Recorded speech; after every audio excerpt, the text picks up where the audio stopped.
Hello friend, welcome back to my YouTube channel. तो दोस्तों, आज की इस वीडियो में हम पढ़ने वाले हैं क्लास 10th साइंस सब्जेक्ट। और इसमें मैं बताने वाला हूँ प्रकाश के अपवर्तन से क्या तात्पर्य है, अपवर्तक क्या है। तो ध्यान से देखना इस वीडियो को, काफ़ी महत्वपूर्ण क्वेश्चन है ये, काफ़ी इम्पोर्टेंट क्वेश्चन है ये। तो ध्यान से देखना और सुनना।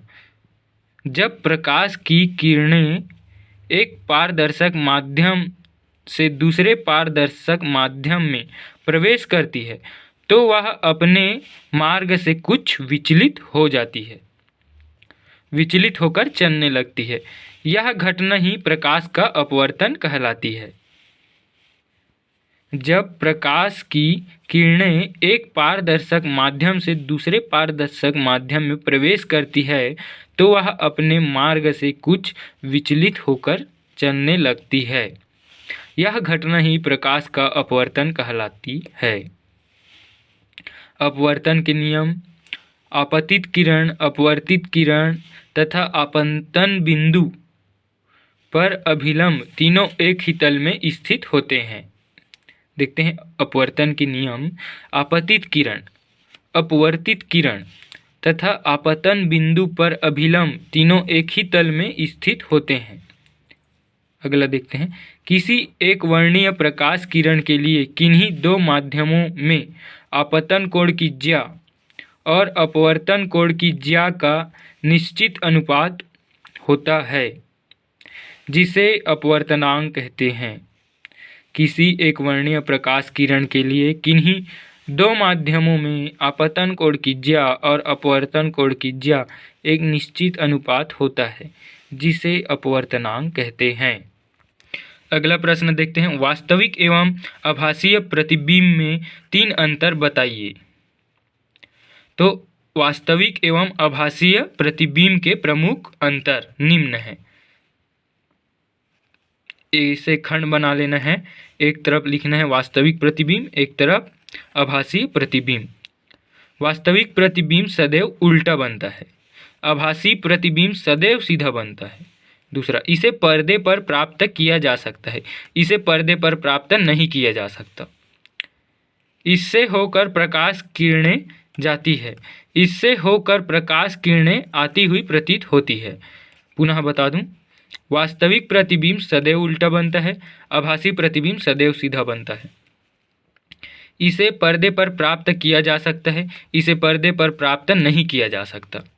इससे होकर प्रकाश किरणें जाती हैं, इससे होकर प्रकाश किरणें आती हुई प्रतीत होती है। काफ़ी महत्वपूर्ण प्रश्न है ये। तारे टिमटिमाते हुए प्रतीत क्यों होते हैं? तो चलिए इसके उत्तर को देखते हैं। तारे पृथ्वी से अत्यधिक दूरी पर स्थित हैं। तारों से चलने वाले प्रकाश वायुमंडल की विभिन्न परतों से होकर गुजरता है। चूँकि वायुमंडल की भौतिक अवस्था सदैव एक समान नहीं रहती और विभिन्न घनत्व वाले परतें उस प्रकाश का विचलन कम या कभी अधिक कर देती हैं, जिससे तारे की स्थिति बदलती हुई प्रतीत होती है।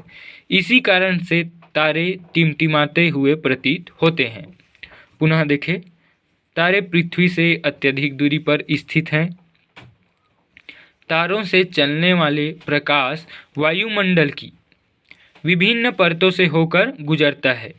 चूँकि वायुमंडल की भौतिक अवस्था सदैव एक समान नहीं रहती और विभिन्न घनत्वों वाले परतों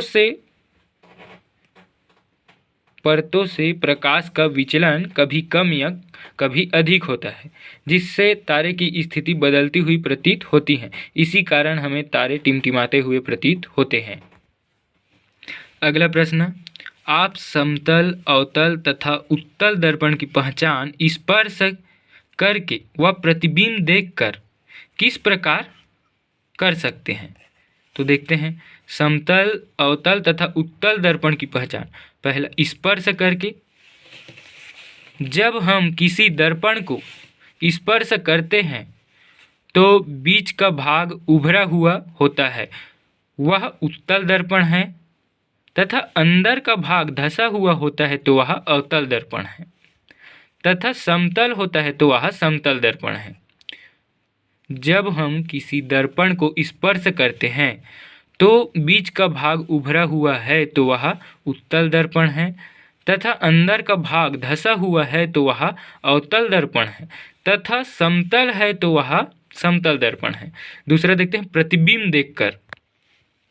प्रतिबिंब देखकर जब किसी दर्पण में किसी वस्तु के प्रतिबिंब को देखते हैं, यदि प्रतिबिंब वस्तु से छोटा है तो वह उत्तल दर्पण, और यदि प्रतिबिंब वस्तु से बड़ा है तो वह अवतल दर्पण, और यदि प्रतिबिंब वस्तु के बराबर है तो वह समतल दर्पण होगा। पुनः देखें, जब किसी दर्पण में किसी वस्तु के प्रतिबिंब को देखते हैं, यदि प्रतिबिंब वस्तु से छोटा है तो वह उत्तल दर्पण, और यदि प्रतिबिंब वस्तु से बड़ा है तो वह अवतल दर्पण, और यदि प्रतिबिंब वस्तु के बराबर हो तो वह समतल दर्पण होगा। अगला प्रश्न देखते हैं, हीरे का अपवर्तनांक 2.42 है, इस कथन का क्या अभिप्राय है। तो यहाँ देखते हैं, हीरे का अपवर्तनांक 2.42 है जो कि किसी भी अन्य पदार्थ के अपवर्तनांक से अधिक है, तथा हम जानते हैं कि अधिक अपवर्तनांक वाले पदार्थ में प्रकाश की चाल कम होती है, अतः हीरे में प्रकाश की चाल कम होगी। पुनः देखें, हीरे का अपवर्तनांक 2.42 है जो कि किसी अन्य पदार्थ के अपवर्तनांक से अधिक है, तथा हम जानते हैं कि अधिक अपवर्तनांक वाले पदार्थ में प्रकाश की चाल कम होती है, अतः हीरे में प्रकाश की चाल कम होगी। तो आई होप दोस्तों ये वीडियो आप सभी को अच्छा लगा होगा, तो वीडियो को लाइक शेयर करें, चैनल को सब्सक्राइब करें। मिलते हैं इसी तरह के नेक्स्ट वीडियो में।